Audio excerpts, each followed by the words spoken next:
Tim, it's good to see you here at the ALPMA National Summit this year.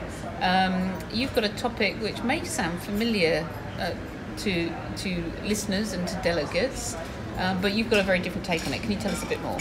Sure. I'll be talking about profitability and how law firms should embrace a more precise and in-depth understanding of what drives their business.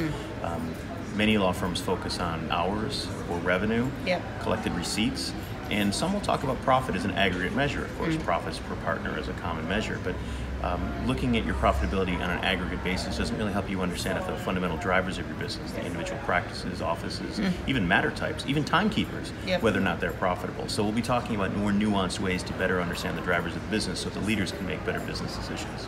That sounds really interesting.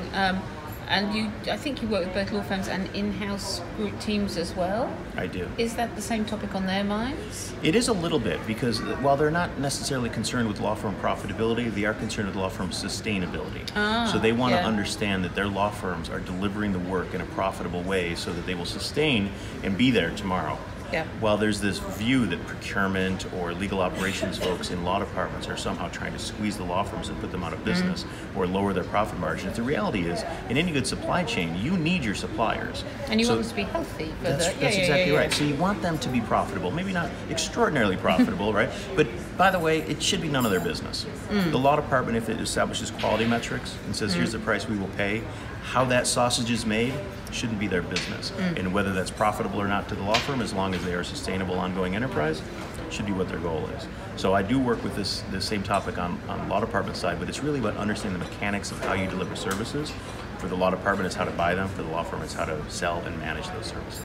Tim, maybe the profitability discussion doesn't sound new to me, but it's obviously there's lots of depth and nuance. It does feel like maybe people don't necessarily want to understand it that deeply. Do you think if one team or another team find out they're more profitable than the other, that people might not want to know that? Sure, I think that's happening all the time. So as a profession, we've confused revenue, profit, and hours, right? Units of production as what our objective is. Our objective should be profit, right? Now, don't get me wrong, this is a profession, and of course we're delivering good services to the community and so on.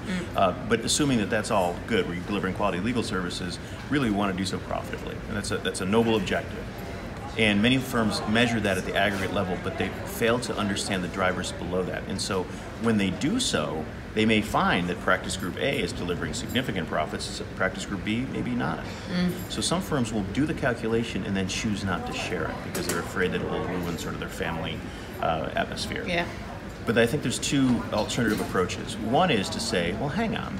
You talk about ruining your family culture. Now, I don't know about your family, but in my family, if it was Thursday night and that's my sister's night to do the washing up in the kitchen, and she said, you know what, I don't really want to. I want my contribution to be less. In our family, we all rallied around and said, you're going to do the dishes. This is it. This is it. Right? So a family culture doesn't mean you get away with not contributing your fair share. A family culture means we have the tough conversations, and then we offer support to make sure those who are not contributing or underperforming can reach their potential. But there's also a flip side of that. We often will look at groups that believe they're at the top of the heap, right? I'm looking at my book of business, and as it turns out, when we understand the underlying profitability, while their revenue and hours are high, the cost to deliver those services is also high, so their profit margin is significantly lower.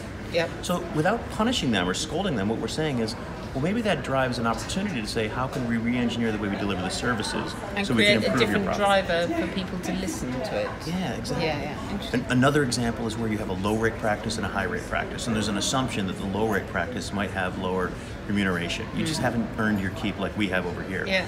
But a low-rate practice has the potential to have high profits with re-engineering, process improvement, project management, whereas the practice areas where they have high rates, they may have extraordinary inefficiencies, so their margins may actually be a lot lower. So it helps to equalize the contributions of those who have different rates. So I don't know the answer in a particular practice or a particular firm. My job is to help inform the conversation so they can sit down and say, all right, we now have a better understanding of the drivers of our business and we can allocate resources and invest accordingly.